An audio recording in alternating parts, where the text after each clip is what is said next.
Hi, I'm Tom Bowling, and I want to share with you a new collection today. It's called Renewing Retreat. And I think the word and the title on this just absolutely exemplifies the collection and really gives it a distinctive impression, not only audible, but also visual as well.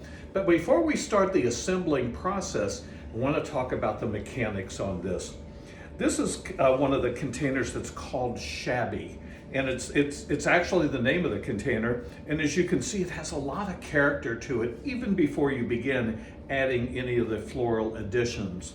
So the Shabby container gives us a lot of physical base weight. And when we're doing permanent botanical collections and doing the styling, it's very important that the weight supports the arrangement itself, because there's nothing worse than something falling over, which is bad physical balance on here. So we're starting off with something substantial. Now here's a little tip. If by chance you have a container that doesn't have the weight that you need, you can always put in some gravel. I choose to use a lot of pea gravel, put it in a Ziploc bag or two, drop that into the container before I start the actual styling. And that way when people pick up the container, it feels expensive. So that's just a little tip for you moving along. Now, this is really important. I want to talk about the mechanics and the setup. Earlier in one of our previous videos, we talked about using dry foam, which is one of my go-tos. So I usually either use dry foam or styrofoam. But in this case, I'm actually going to include one more foam, and that's the insulation foam that we're all familiar with from the big box stores. And you put the nozzle on and it comes out and it fills in all the cracks and crevices in your house and whatnot. But what I want to do, and I'm actually not going to do it here, I would take my dry foam and then fill in the cracks and the areas around that with the insulation foam to make sure that it anchors and holds in place without any problem. Now, when you use that type of foam, it's so important that number one, that you put something over yourself, an apron, etc. And you definitely want to make sure you use goggles so there's no, if by chance it splashes back on you or on your face, there's no harm done there. So that's again why that I'm choosing not to do that. So I have anchored my floral foam, my dry foam, in the Shabby container. And when we do permanent material, often we're tempted to go into it and totally cover up the top of the dry foam or the styrofoam with mosses, etc. But you're going to do a little trick here. I'm taking a piece of the eucalyptus garland, which I especially like, that gray tonation that's here, and it pulls out the same coloration of the Shabby container, so it marries well. Well, I'm going to take that piece of garland, I'm going to wrap it around the top, just on the perimeter, as you see, and then to hold that in place, I'm a proponent of keeping the stems that are left over from previous projects. So these wire stems that most of us tend to throw into the trash can, I hang on to those because, as you will see, I'm going to take those, make them into a hairpin, which means I'm going up, put a bend, and bring it down. Let me show you that action just so you understand. So here's my stem of a leftover project.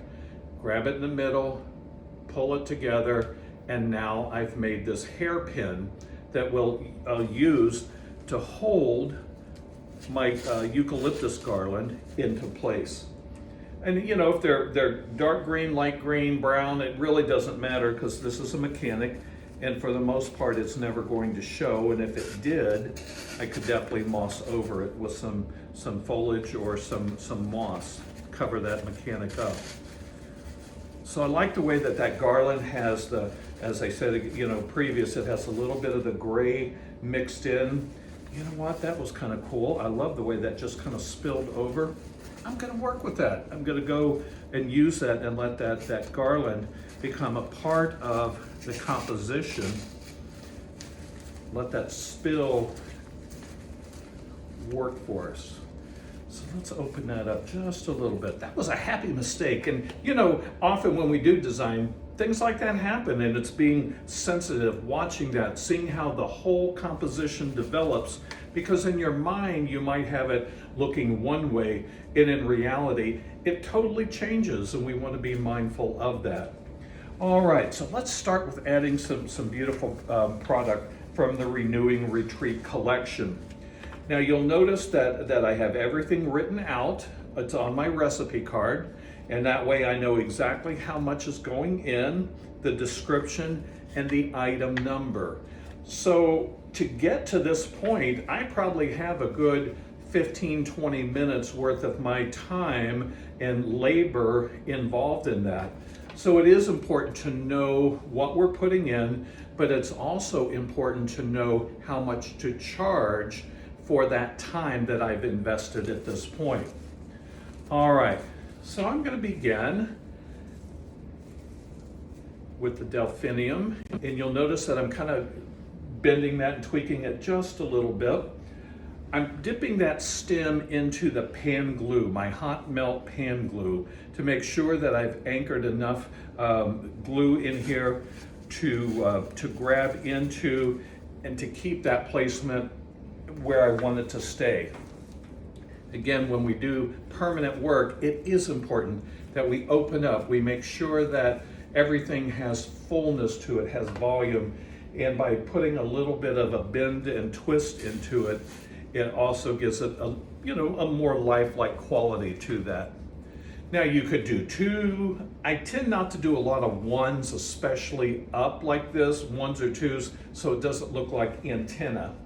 But I'm going to end up doing 3 in this particular collection grouping right here.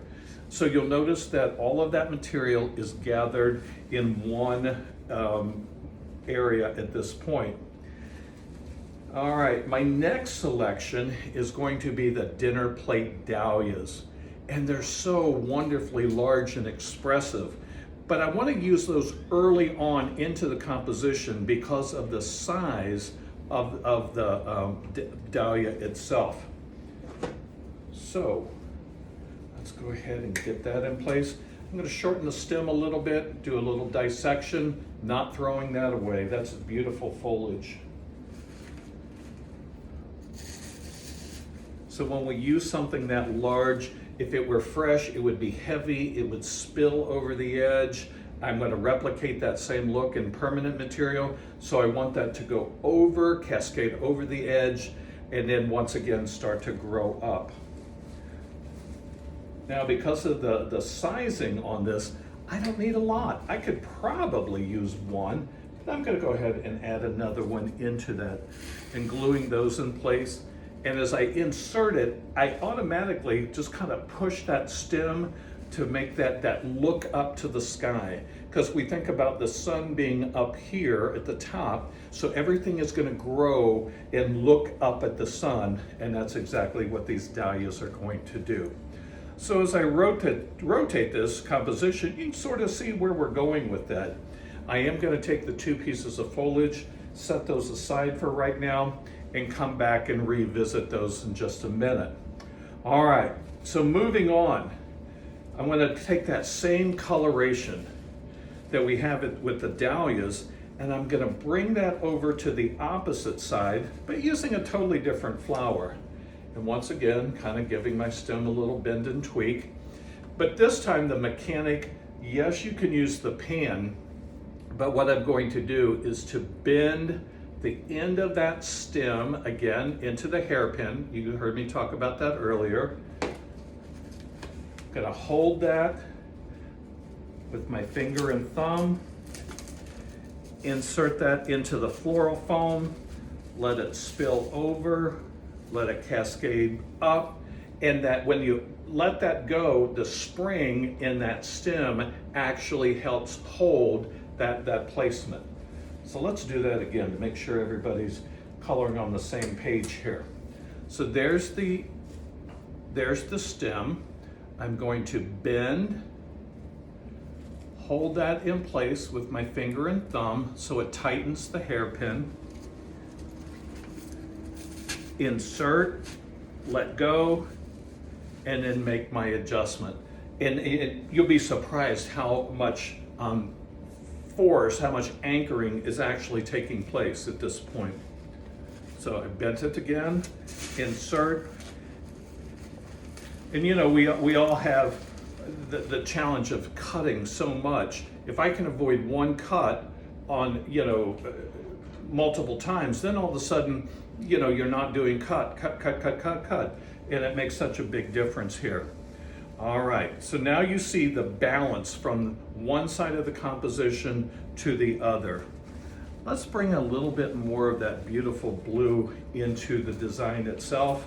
Hydrangea, still one of America's favorite flowers. I'm gonna cut that stem really, really short because I want to create some depth. If I put that hydrangea in the same area, it just absorbs. It becomes one more something that I have no idea visually what it is. So to give me the definition and the distinction, I'm going to bring it again to the opposite side, make my hairpin,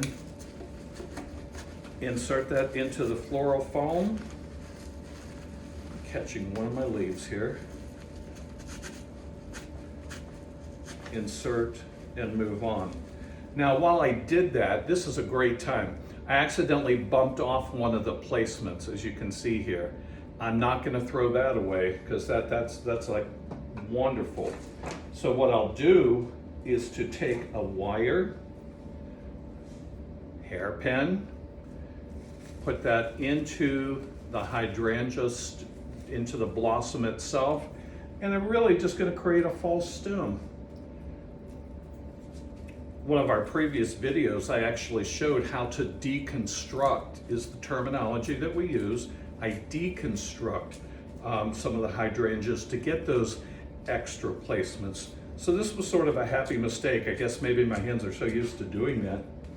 So there's my new placement in here. It's not real heavy, which is great. Now when we tape, if you're using that as a wire into the placement, I would tape that all the way down to the bottom. But in this particular case, I'm not going to do that.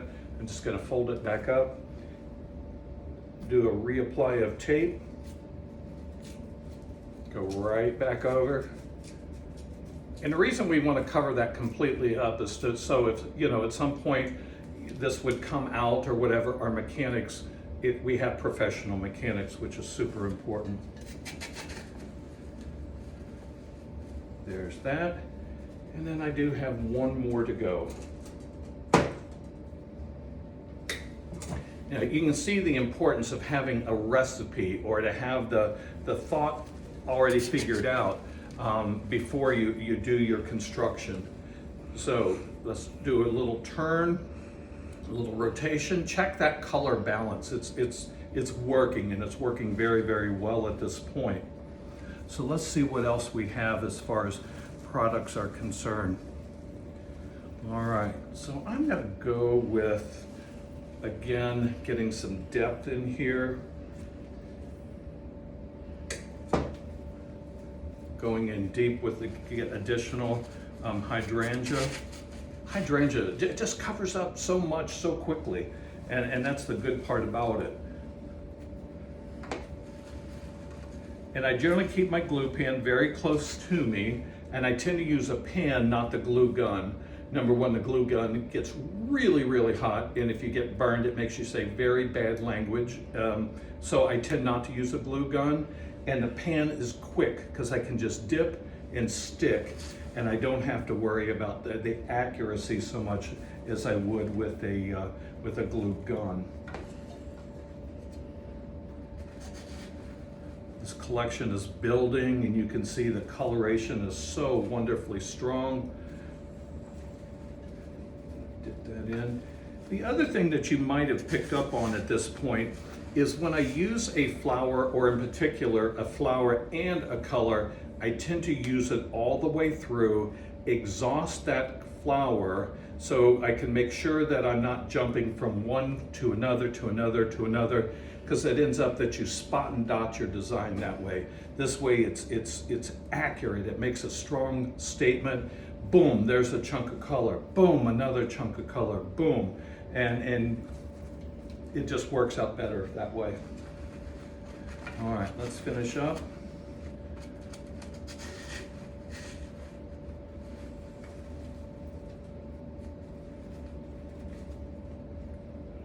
Clip that just a little bit tighter there. Dip, insert, make sure that connects into my dry foam really well. And I'm ready for my last few insertions. Great textures. It's kind of that almost heather type of a look with some fern, but I like the color on it, that milky kind of sandy color. It's not real strong. My other colors are pretty aggressive visually, so I don't need to add one more color as such. I need to give my eye sort of a resting point, and that's exactly what we're seeing here. So I'm going to tighten that one up, but once again, I'm going to use the fern leaf into the composition. Not a lot, doesn't need a lot. There's a lot already happening in the composition. And now as I examine, I've got those few pieces of foliage that I had removed earlier. So a piece of dry foam there, and a little bit more color here. I've already paid for it, so I don't have to worry about putting, adding more money into it. And again, with the recipe card, if I did need to go back and add or change the recipe, it's simple to go, oh, I needed 6 instead of 5. I can just correct that. And then, of course, add our price, adjust the pricing to that. All right, so not only do we have a beautiful arrangement, we have some great stems to put into our little container here to start with our next look. Shabby works out great. I like the look of the weight that we're seeing here. Colors are strong, colors are grouped, and grouping is where you take light materials and place them into your composition in a growing area, just like you would in a garden. And I look at this and go, okay, do I need moss treatment in here? The answer is no, I really don't. It would only be covered up at this point. So no sense in adding something that doesn't make a contribution. So you can see right now where we're in the renewing retreat. Gorgeous look, ready for the centerpiece, great table, great entry. Not only is it home decor, but it also has a very much a commercial appeal to it as well. So I could use that outside the home and develop that market.